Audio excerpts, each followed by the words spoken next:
Hey boy, the Robinsons, a family company.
We've got some special guests here today. You can't even see all of them. Most of them are off camera. But we will introduce you right here to Steve Theodore. He is our technical art director. What is a technical art director?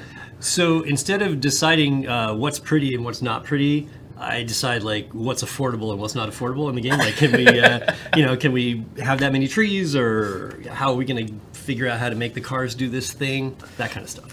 So we've got some very specific questions for him about the Xbox One X version of the game.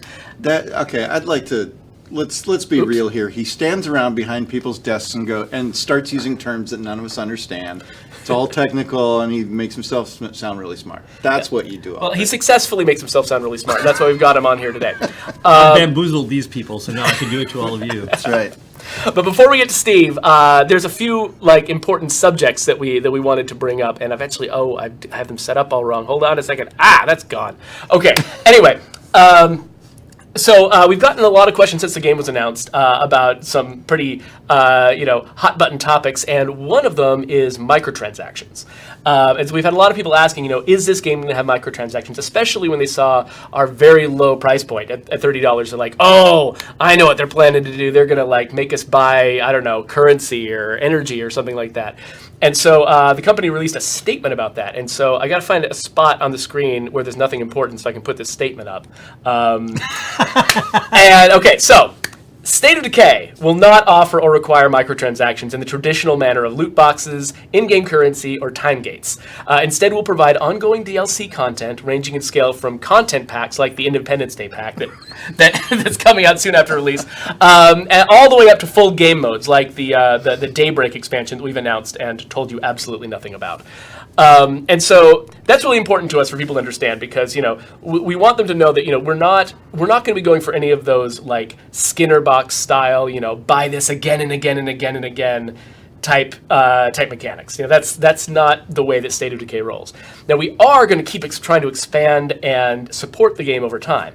And so the reason we want to be very specific about this statement is because if we offer a very small content pack, its price might be very affordable and very very little. And we could imagine somebody going, "Hey, that's a microtransaction." But the point is, we want to keep expanding and updating this game over time. And that's going to mean, paid DLC expansions and things like that. But the thing we're not going to try to do is just have you push a button again and again and again and just keep feeding us nickels.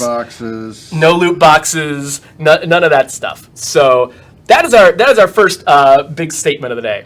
Our second one, which is why Steve is here, is this one that I had up on the screen accidentally when we started, which is this is just talking about what you're going to find, what visual enhancements you're going to find on the Xbox One X version of the game. I mean, not version, it's the same game either way, but when you have an Xbox One X, this is what you get. Extra memory and greater processing power give us a more stable frame rate and lets us do more with higher resolution textures.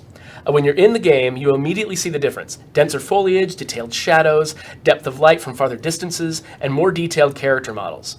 It makes the world feel more crisp, vibrant, and like real life. And of course, it lets us run the game in 4K and HDR, which a lot of fans are excited about. And because a lot of fans are excited about it, we don't just have a statement here, we've got an entire person here, Steve, to expand on this a little bit, because we want to be able to talk a little bit more about like what we did and why we did it. So I'll just hand that off to you. Yeah, well, it's actually been really interesting and really exciting because 4K does change a lot of things. For the end user, it changes a lot of things in a purely positive direction, and then for us, it makes life a little more complicated. A little? Yeah, well, one of the things that's really interesting about the One X is that like it's literally pushing 4 times as many pixels as a regular HD display, and so that's a lot more work. The CPU is roughly maybe 3 times faster than the CPU on a 360, or sorry, on an Xbox One. And so, it's a lot faster than a 360. Microsoft did a lot of work, and they did a really brilliant job of making sure that didn't cause a step back. I was actually really worried when we first got our dev kits. I was afraid we were going to turn it on for the first time and everything was going to be a lot slower.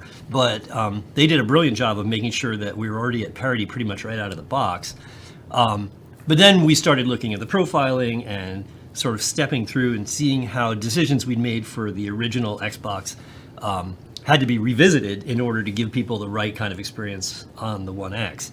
So, like a really good example is like we had a thing for like brick walls, right? You see brick walls in games all the time, and personally, I have this horrible aversion to texture repeats, and so I'd stand there and I just see them. I can't unsee them. So everybody else is like, oh, that's pretty. I'm like, God damn it, there's that same brick every 10 feet. So we had a little procedural system that mucks around with the textures so that when you get a big long wall of brick, you don't see the exact same repeat every place.